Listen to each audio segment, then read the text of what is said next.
Asal-usul Danau Toba, sebuah cerita rakyat dari Sumatera Utara.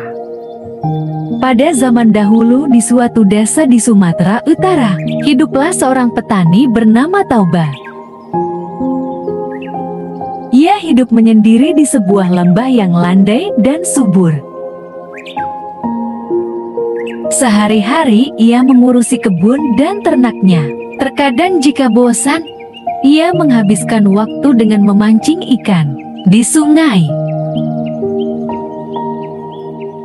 Pada suatu sore, Tauba pergi memancing ke sungai. Kali ini berbeda dengan biasanya. Sudah berjam-jam Tauba melempar kailnya, tapi tak satu pun ikan yang mendekat.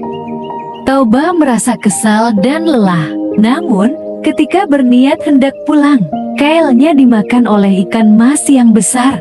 Tauba merasa sangat bahagia. Terbayang olehnya manis dan gurih rasa ikan besar yang berhasil ditangkapnya. Sesampainya di rumah, Tauba langsung meletakkan ikan besar itu di dalam sebuah ember. Akan tetapi, ternyata Tauba kehabisan persediaan kayu bakar. Tauba bergegas ke dalam hutan untuk mencari kayu bakar. Pulang dari hutan, Tauba berniat untuk menyiangi ikannya. Alangkah terkejutnya Tauba, ternyata ikannya telah hilang. Ia hanya menemukan kepingan emas di sekitar ember. Tauba merasa sedih karena ikannya hilang. Pupus sudah harapannya untuk makan ikan malam ini. Kemana ya ikan itu? Ujar Tauba sambil masuk ke kamarnya.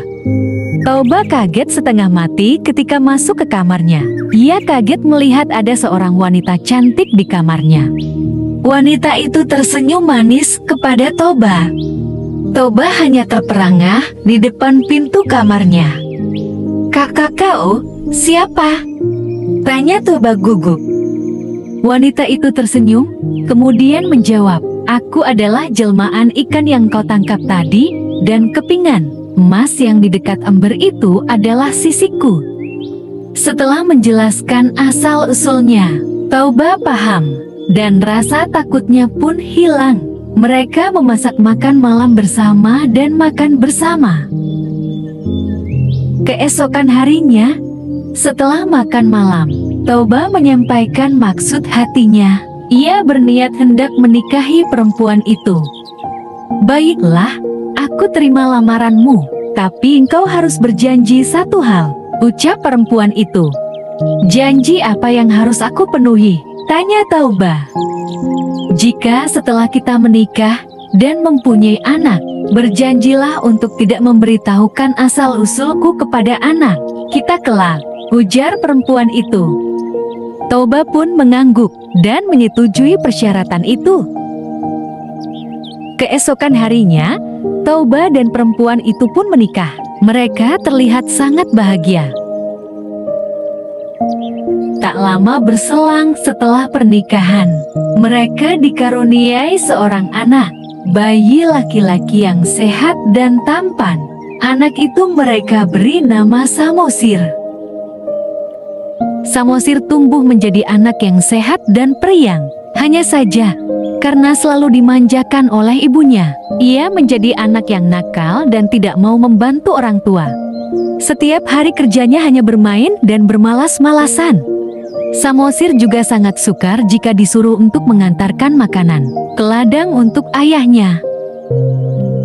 Suatu hari, setelah dibujuk-bujuk oleh ibunya, akhirnya Samosir mau disuruh mengantarkan makan siang untuk ayahnya di ladang. Samosir pergi membawa bekal makan siang ayahnya. Tetapi, di tengah perjalanan ia bertemu temannya. Kemudian dia bermain hingga perutnya terasa lapar. Tanpa pikir panjang, Samosir langsung memakan bekal untuk ayahnya. Tauba sedang mencangkul ladang. Kemudian ia beristirahat sejenak sambil menunggu makan siangnya tiba. Sudah berjam-jam Toba menunggu, akan tetapi makan siangnya belum juga tiba. Perutnya sudah sangat lapar. Hatinya sangat kesal. Tak lama kemudian, terlihatlah Samosir berjalan di pematang sawah menuju ke arah Toba. Toba menyambut Samosir dengan semangat. Akhirnya makan siangnya datang. Namun, alangkah kagetnya Toba ketika melihat bekal makan siang itu telah kosong. Emosinya memuncak. Ia langsung marah dan memukul Samosir sambil mengeluarkan makian, "Dasar anak jelmaan ikan." Samosir menangis. Ia berlari pulang dan mengadukan semuanya kepada ibunya. Dua anak beranak itu pun saling berpelukan dan menangis. Ibunya kecewa karena Toba telah melanggar janji. Perempuan itu pun langsung menyuruh anaknya untuk naik ke puncak tertinggi. Samosir langsung menuruti perintah ibunya.